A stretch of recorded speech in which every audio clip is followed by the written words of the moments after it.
कधीच नाही चुकणार तुमचे फेवरेट टीव्ही शोज झी5 सोबत, तेही एकदम फ्री। हे घ्या मोबाईल, घड्याळ, रुमाल सगळं विसरता तुम्ही। विसरलो मी? शक्य आहे का मित्र? इतकी वर्ष झाली ऑफिसला जाताना प्रत्येक गोष्ट तू स्वतः हातात आणून देतेस, मी कसं विसरेन? हो ना? मग माझ्यासाठी 2 मिनिटं काढा। तुझ्यासाठी अख्खा दिवस काढायला तयार आहे। सिरियसली? चल आजच्या सगळ्या मीटिंग्स कॅन्सल करतो, ईशा आणि रिमाला शाळेत सोडूया आणि मग आपण घरी येऊया। एवढं सगळं करण्याची गरज नाहीये, मला फक्त बोलायचं तुमच्याशी, बाबांविषयी बोलायचंय। काल तुम्ही म्हणाला होता ना तुम्ही विचार कराल बाबांना घरी परत आणण्याबद्दल, तुम्ही केला का विचार? तुम्हाला नाही का वाटत बाबांनी घरी परत यायला हवं? फाल्गुनी ताई आणि तेजस भाऊजी तुमची काही चूक नसताना तुम्हाला दोष देतात, याचं वाईट वाटतं की नाही तुम्हाला?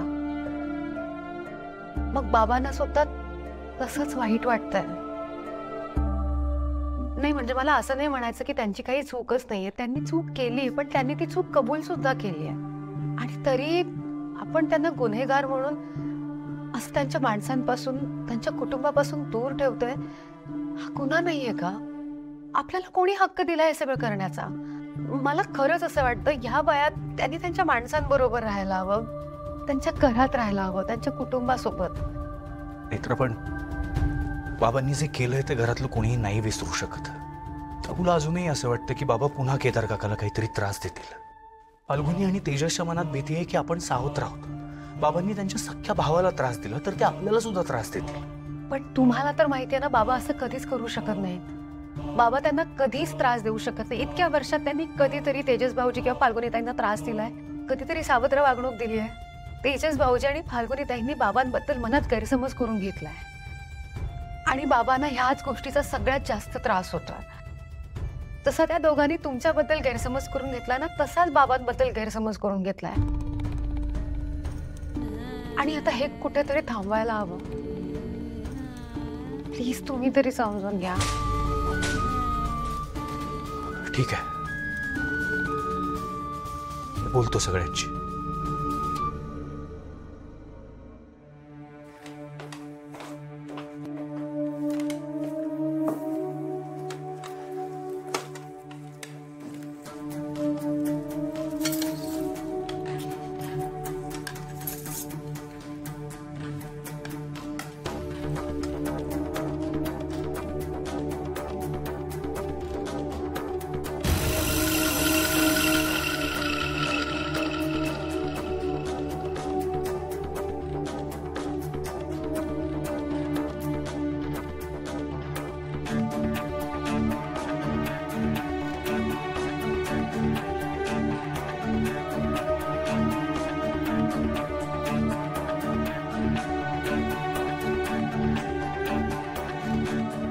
मला तुम्हा सगळ्यांशी एका महत्त्वाच्या विषयावर बोलायचं आहे।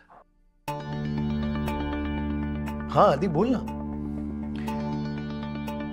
काका, बाबांनी तुझ्यासोबत जे काही केलं ते चुकीचं होतं आणि त्याची शिक्षा ते भोगतायत।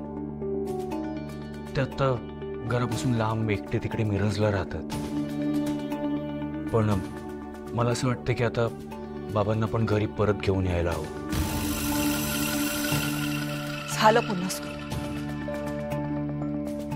मला त्या माणसाचं नाव सुद्धा ऐकायचं नाहीये। काकू, मी काय म्हणतोय ते एकदा समजून घे ना प्लीज। मला एक कळत नाहीये सकाळी सकाळी तुला का वाद घालायचा आहे आणि मुळात त्या माणसाचा विषय का काढतोयस तू?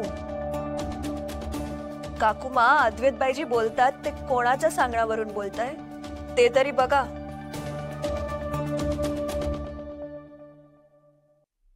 माझी विनंती आहे सगळ्यांना, खाताना हे असे वाद नकोत। आत्या, वाद घालायचा प्रश्नच नाहीये।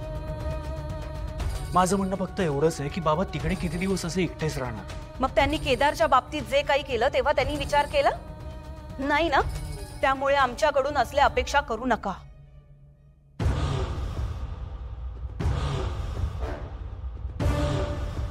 नाही म्हणजे मला पटतंय अद्वैतचं म्हणणं,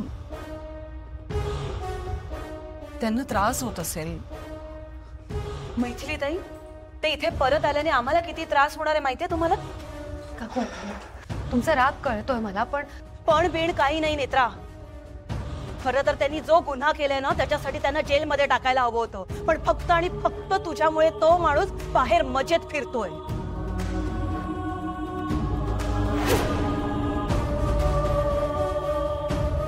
काकू तुला खरंच असं वाटतं बाबा तिकडे मजेत राहतात? सिरियसली? नाहीतर काय? हा, इतर वेळेला न्यायाची बाजू घेणाऱ्या तुझ्या बायकोला त्या दिवशी तुझ्या वडिलांच्या अब्रूची काळजी वाटली म्हणून ते आता बाहेर फिरतायत ना. आणि आमच्यावर जो अन्याय झालाय त्याबद्दल तर मूग गिळूनच गप्प बसली आहे. काकू केदार काकांच्या बाबतीत जे काही घडलं ते चूक होतं. चूक नाही, हा गुन्हा आहे. हा गुन्हा, आणि या गुन्ह्याला तुझ्यामुळे शिक्षा मिळाली नाहीये ही गोष्ट आम्ही मनावर दगड ठेवून मान्य केले. त्यामुळे हा विषय आता पुढे नकोय. इंद्राणी ताई, तुम्ही तुमच्या भाषेत समजावा जरा हिला. केतकी प्लीज शांत हो. इकडे ये, इकडे ये प्लीज प्लीज. केतकी मला वाटतं तू आणि फाल्गुनी तुम्ही जरा शांत व्हा आणि शांतपणे विचार करा. प्लीज आधीवर चिडू नका. आपण सगळ्यांनी समजून घेऊया. आधी हा दादाचा मुलगा आहे, त्यामुळे त्याला दादाबद्दल काळजी वाटणं हे खूप स्वाभाविक आहे.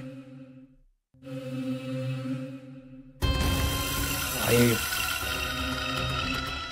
खरं सांगायचं तर आता खूप दिवस होऊन गेले, त्यामुळे मलाही दादाबद्दल खूप काळजी वाटायला लागली. कुटुंबापासून लांब राहण्याचं दुःख माझ्यापेक्षा जास्त कोणाला कळू शकतं. केदार, तुला त्या माणसाची दया कशी काय येऊ शकते? काकाजी तुम्ही खूप चांगलेच आहे, पण ते तसे नाहीये. प्लीज प्लीज तुम्ही दोघींनी समजून घ्या. हे सगळं झालं ना, त्याला आता बरीच वर्ष लुटली. आता आपण पुढे जायला हवं, बरोबर ना? आधी नको काळजी करू, मी स्वतः जाईन दादाला आणायला. नाही या केदार, तू कुठेही जायचं नाहीस. त्या माणसाजवळ तर अजिबातच नाही. तू विसरलास का?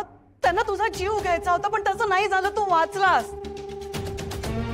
जी गोष्ट त्या माणसाला आधी करता आली नाही ती गोष्ट आता करताना तो मागे पुढे बघणार नाही.